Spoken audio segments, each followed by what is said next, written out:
تو کیا آپ جانتے ہیں کہ حضرت یعقوب علیہ السلام کا دوسرا نام کیا تھا اور فرعون نے کیا خواب دیکھا؟ حضرت یعقوب علیہ السلام کا دوسرا نام اسرائیل تھا۔ آپ کے 12 بیٹے تھے، ان کی اولاد کو بنی اسرائیل کہا جاتا تھا۔ پہلے تو یہ لوگ کنعان میں آباد تھے، پھر حضرت یوسف علیہ السلام کے واقعے کے بعد مصر میں جا بسے۔ اسی طرح بنی اسرائیل مصر میں پھلے پھولے اور لاکھوں کی تعداد تک پہنچ گئے۔ حضرت یوسف علیہ السلام کے دور کا بادشاہ مصر ریان بن ولید، جو آپ کے ہاتھوں مسلمان ہوا تھا، جب اس کا انتقال ہوا تو مصر کا نظام و نسق حضرت یوسف علیہ السلام کے ہاتھ آ گیا۔ آپ کی وفات کے بعد ایک بادشاہ قبوس نامی والی مصر ہوا۔ کفر و ضلالت کی جو رسومات حضرت یوسف علیہ السلام کے دور میں ختم ہو گئی تھیں، اس نے ان کو اثرنو زندہ کیا، جبکہ اولاد یعقوب علیہ السلام نے اس طریقے کو قبول نہ کیا، تو اس نے ان کو خیر ملکی تصور کر کے غلام بنا لیا اور انتہائی سخت کام لینے لگا۔ جب ان کا انتقال ہوا تو اس کا بھائی ولید بن مسعب والی مصر ہوا۔ مصر کے بادشاہ کو فرعون کہتے تھے، یہ اگلے فرعون سے بھی زیادہ ظالم تھا۔ اس نے کہا، انا ربکم الاعلی، میں تمہارا بڑا رب ہوں، رب ہونے کا دعویٰ کیا۔ اس نے احکام جاری کیے کہ ادنا سے اعلیٰ تک تمام رعایا مجھے سجدہ کرے۔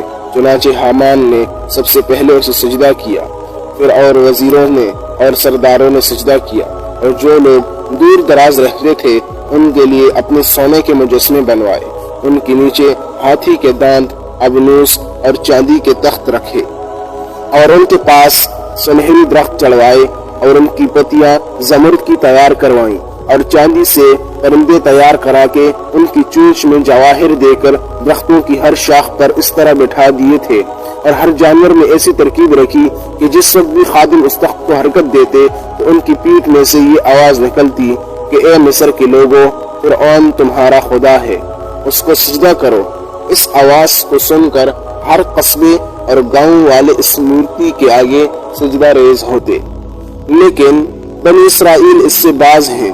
فرعون نے ان کے سرداروں کو بلا کر تنبیہ کی اور ان کو کہا کہ تم نے مجھے سجدہ کرتے ہوئے اور نہ میری تصویروں کو معلوم ہوتا ہے کہ تم اپنی زندگی سے بیزار ہو، لیکن یہ کسی دھمکی سے مرعوب نہ ہے۔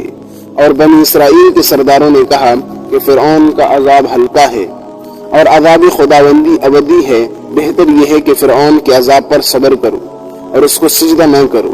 اور یہ بات تمام بنی اسرائیل نے منظور کر لی، اور فرعون کو بھی داور کر دیا کہ ہم ہرگز بھی تجھ کو یا تیری تصویر کو سجدہ نہیں کر سکتے۔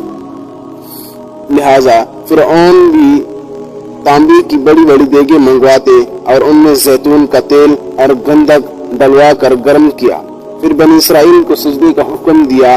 انکار کرنے والوں کو تیل سے کھولتی ہوئی دیگوں سے نکل پھینکواتا، یہاں تک کہ ایک امبرائے کثیر اس نے اسی طرح جلا ڈالا۔ تو حامان نے فرعون سے سفارش کی کہ اے بادشاہ، ابھی ان کی مہلت دے تاکہ یہ سوچ سمجھ کر بادشاہ کا حکم قبول کرے۔ تو فرعون نے ان کو جلانا موقوف کر دیا، لیکن ان کی یہ بیگاریں مقرر کر دی۔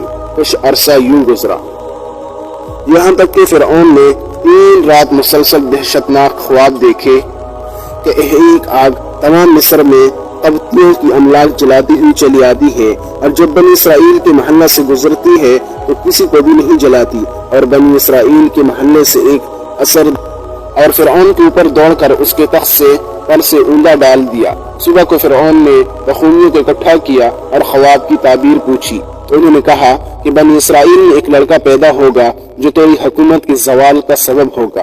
چنانچہ فرعون نے قتال کو بلا کر اعلان کرا دیا کہ 1000 پیادہ بنی اسرائیل کے محلہ میں مقرر کرے اور 1000 دائیاں بھی ان کے ہمراہ کر دے، تاکہ بنی اسرائیل کے جس گھر میں لڑکا پیدا ہو اس کو قتل کر ڈالے اور لڑکیوں کو چھوڑ دے۔ 2 سال تک بنی اسرائیل پر اسی طرح ظلم ہوتا رہا کہ 12000 لڑکے قتل کی گئے اور 9000 حمل گرائے گئے۔ اور تیسرے سال حضرت موسیٰ علیہ السلام دنیا میں تشریف لائے۔ فرعون نے جس کو روکنے کے لیے بنی اسرائیل میں ہزاروں بچے قتل کروائے، آخر وہ آ گیا اور فرعون اس کا کچھ بھی نہ کر سکا۔ ادھر بخومیوں نے اطلاع کر دی کہ وہ پیدا ہو چکا ہے، لہٰذا خبردار رہنا۔